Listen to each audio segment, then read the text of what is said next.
The most exhausting war you'll ever fight is the one inside your own mind. It's the voice that tells you you're not enough, the guilt that follows every decision, the shame that lingers no matter how much you achieve. You look fine on the outside, but inside you're constantly fighting to prove, to hide, to fix, to survive. This war didn't start with you, it began with old wounds, unmet needs and beliefs that were never yours to begin with. The longer you ignore the conflict, the more disconnected you feel from who you truly are. Ending this battle doesn't mean silencing every negative thought, it means changing your relationship with yourself. Peace begins when you stop seeing yourself as the enemy and start honoring your pain as a guide. The war can end. And when it does, what remains is clarity, strength, and a deeper connection to your real self. The reason healing feels so far away sometimes is because you're still at war with the very parts of yourself that need your care. Most people don't realize this. They think healing is about pushing through, overriding the pain, powering forward. But the truth is, you can't heal what you keep fighting. The wound won't close if you keep scratching at it with self-hatred, shame, or denial. And yet that's exactly what we've been conditioned to do. Reject the parts that feel weak, suppress the memories that hurt, silence the emotions that make us uncomfortable. So instead of healing, we fragment. We split off the messy, painful, confusing parts and pretend they don't exist. But the body remembers, the nervous system carries the tension, and the mind, it loops over and over, trying to solve a problem it's never allowed to fully face. What you're fighting isn't weakness, it's a part of you that had to adapt. The anxiety you hate is your body's way of saying it's overwhelmed. The anger you repress was once your defense. The numbness, that was safety when feeling was too much. Every survival response you now criticize was once a form of protection, and when you keep fighting them, you're essentially telling the younger parts of yourself, you don't deserve to exist. You're a problem to be fixed. That inner rejection doesn't lead to wholeness, it leads to inner exile. There's a reason you can't simply let it go. Healing doesn't come from dismissing pain, it comes from being with it, listening to it, understanding what it needed, what it still needs, and slowly offering that. When you meet your wounds with curiosity instead of judgment, they soften. When you stop seeing your anxiety, shame, or sadness as failures and start seeing them as signals, you begin the real work of integration. The fight within you quiets down, not because you won, but because you stopped declaring war in the first place. This isn't about romanticizing pain. It's about honoring it long enough to understand its purpose. Think of how long your system has been in survival mode. How many years you've spent holding your breath emotionally. There's grief in that, and when you allow yourself to feel that grief, not rush past it, something begins to shift. That tight grip of control begins to loosen. You stop forcing yourself to be better and start allowing yourself to be real. The inner war doesn't end through punishment. It ends through presence. Your wounds don't need more discipline. They need your attention. They need space to be heard, felt, and seen. You don't need to fix yourself, you need to understand why you broke in the first place. When you do that, something powerful happens. Your patterns stop being monsters you fear and become messages you can learn from. The part of you that lashes out, it's probably tired of being invisible. The part that shuts down, it's overwhelmed by years of pretending to be okay. The part that sabotages your progress, it might not trust that real safety exists yet. You don't need to get rid of these parts. You need to lead them. To show them what safety feels like, even if you've never felt it yourself. That's the work. Not just managing symptoms, but creating a space where those symptoms no longer need to scream for your attention. So if you're tired of the inner war, try something different. Instead of fighting the fear, listen to it. Instead of silencing the sadness, sit with it. Instead of pushing the anger down, ask what it's trying to protect. What you resist persists, but what you welcome, even if it's uncomfortable, has the chance to transform. You don't have to love your pain, but if you can stop treating it like an enemy, you'll finally stop bleeding from the inside. Healing isn't a battle, it's a relationship, and it starts the moment you stop trying to conquer yourself and start trying to understand yourself. Shame doesn't scream, it whispers. It hides in your thoughts, your body language, your silence. It slips in when you make a mistake, and instead of thinking I did something wrong, you think I am something wrong. That's what makes shame so corrosive. It doesn't just point to an action. It infects your identity, and once it's there, it doesn't stop at one area of your life. It spreads. You start shrinking your voice. You stop trusting your instincts. You over-apologize, overcompensate, and overperform, because you've come to believe that just being you isn't enough. That is the brutal logic of shame. It convinces you that if people really saw who you were, they'd leave. So you begin to leave yourself first. The thing about shame is, it doesn't show up randomly. It's learned. Maybe someone made you feel too much. Too loud, too needy. Maybe they shamed you for crying, or told you to toughen up. Maybe love was conditional, And the moment you didn't meet someone's expectations, they withdrew. As a child, you internalize that withdrawal as your fault. That pain gets buried, but doesn't disappear. It grows roots. It becomes the quiet belief that you're broken, and without even realizing it, you start living your life trying to prove your worth rather than simply existing in it. When shame takes hold, it splits you. There's the version of you that the world sees, composed, capable, pleasant, and then there's the part beneath that's terrified of being seen. So you hide, you perform, you become a chameleon, shifting who you are depending on who's in the room. You lose track of what you actually want, because your nervous system is always scanning for what will make you acceptable. Shame turns you into an actor in your own life. And after years of playing roles, it's easy to forget who you were before the mask. Worse, shame creates a harsh inner voice. Not because you're weak, but because you learn to anticipate criticism before others could give it. You try to beat them to the punch, so you insult yourself in your own head, thinking it'll protect you. But it doesn't.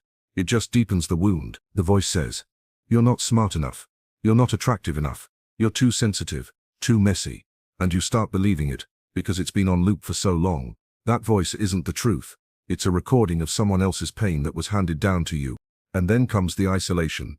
You might have people around you, but you don't really let them in. Because deep down, you're convinced that if they truly saw you, not the polished version, but the raw, hurting, imperfect you, they'd leave.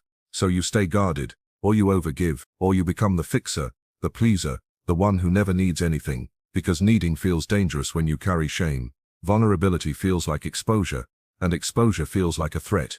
The antidote to shame isn't perfection, it's presence. It's being with yourself when the old beliefs surface and choosing not to abandon yourself again. That means noticing the self-critical thoughts and saying, "I hear you, but I'm not going there today." It means remembering that shame doesn't speak in facts, it speaks in fears. And those fears were inherited. You didn't create them, you carried them. Probably for longer than you should have had to. To begin dismantling shame, you have to become honest about where it lives. In your body, in your habits, in the way you shrink in conversations or hesitate to ask for help. Shame thrives in silence. That's how it survives. So you speak, you write, you cry. You stop pretending you're okay when you're not. You create relationships that are built on truth instead of performance. And slowly, your system starts to feel safer. Not perfect, but real. This isn't easy work. Unlearning shame means going back to the places where you learned you weren't an ed, and offering those memories a new kind of presence. It means catching yourself when you're about to betray your truth to make someone else comfortable. It means choosing self-respect over people-pleasing, even when it feels terrifying. But every time you do, you stitch a thread back into your integrity. You don't become whole by erasing shame. You become whole by no longer letting it define you. You recognize its voice and stop giving it the final word. You meet yourself with honesty, and only then can you start to feel free, because shame can't survive where truth lives. And the more you tell the truth, your truth, the less room shame has to breathe. You were never too much. You were never not enough. You were simply never given the safety to be all of you. But you can create that safety now. You can stop turning against yourself. You can start returning to yourself. And in that return, the war ends. The inner critic doesn't need facts to attack you. It thrives on the gaps between who you are and who you think you should be. It's the voice that tells you you're behind, you're not trying hard enough, you're lazy, you're not lovable, or that you should have done more by now. And most painfully, it disguises itself as truth. It sounds like it's helping you, pushing you, motivating you. But in reality, it's just keeping you in a cycle of self-rejection. You stay small not because you're incapable, but because part of you keeps whispering that you're not worthy of more. The critic doesn't show up to destroy you. It shows up because somewhere along the way, you thought criticism was safer than disappointment. You believed that if you were hard on yourself first, others couldn't hurt you as much. But here's the truth. Self-rejection will never lead to self-growth. It only leads to exhaustion. You can't bully yourself into becoming someone you love. You can't shame yourself into transformation. That's not strength. That's survival. And survival isn't the same as living. The critic thrives in the absence of self-acceptance. But the moment you begin to look at yourself with softness, the critic loses power, because it's no longer echoing in an empty hallway. It's being met with a deeper voice, one that says, "I see you and I still choose you." Self-acceptance doesn't mean giving up on growth. It means honoring your humanity while you grow. It means saying, "I'm allowed to be a work in progress without treating myself like a problem." It's understanding that you're not broken, you're becoming, that your worth isn't dependent on how productive, perfect, or pleasing you are. You're not a machine to optimize, you're a person to meet. And the moment you start meeting yourself where you are, instead of where you think you should be, You create the safety needed for real change. Most of us didn't grow up learning how to accept ourselves. We learned performance. We learned comparison. We learned to tie our worth to achievement, appearance, approval. So when we fall short in any area, the inner critic comes alive. See, you're a failure. You're a disappointment, but these aren't your original thoughts. They're echoes. Old voices you absorbed, and if you don't challenge them, they shape your identity. That's why self-acceptance is a radical act. It interrupts that cycle. It says I don't have to wait until I'm fixed to love myself. That kind of love isn't complacent. It's liberating. Self-acceptance is the foundation of emotional safety. Without it, every step forward feels like a test. Every mistake feels like a confirmation of your deepest fear, that you're not enough. But when you practice self-acceptance, failure becomes feedback, not a verdict. Emotions become signals, not enemies. And you begin to trust your own rhythm. You stop running from your flaws and start integrating them. You stop chasing an ideal and start living your truth, not because you've stopped caring, but because you finally understand that you're not here to prove anything. It's not about repeating affirmations in the mirror until you believe them. It's about noticing when your inner voice turns cruel and choosing to respond with curiosity instead of condemnation. It's about noticing when you're spiraling in shame and gently interrupting it with what's really going on here. It's about treating yourself like someone you care about, not someone you're trying to control. And over time, something softens. The inner critic doesn't disappear overnight, but it doesn't rule you anymore. You recognize it for what it is. A scared, protective part that's trying to keep you safe. You can hear it without obeying it. You can thank it for its concern and still move forward with compassion. Because the truth is, you're not meant to live your life at war with yourself. Self-acceptance disarms the inner critic because it changes the rules of the game. It takes away the battleground entirely. When you stop needing to be perfect to be lovable, the critic has nowhere to land. When you stop measuring your worth in comparison to others, the critic has no audience. When you start embracing your imperfections as part of your story, not proof of your inadequacy, the critic's voice gets drowned out by something much stronger, self-trust. And that's what this is all about. Not being perfect, not being flawless, but being rooted, grounded, whole. The critic tells you you're too much or not enough. Self-acceptance says I'm already everything I need to be, even as I grow. That's not delusion. That's healing. That's where freedom begins. Trying to control every part of your life might look like strength, but often it's fear in disguise. Control is how many of us try to create safety when we don't feel safe inside ourselves. We micromanage emotions, situations, relationships, constantly trying to stay ahead of pain, but real peace doesn't come from control. It comes from understanding.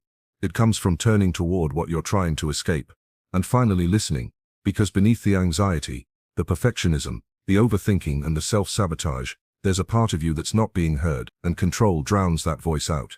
It keeps you focused on what might go wrong instead of helping you understand what already happened that made you feel so unsafe in the first place. Self-understanding isn't about fixing yourself, it's about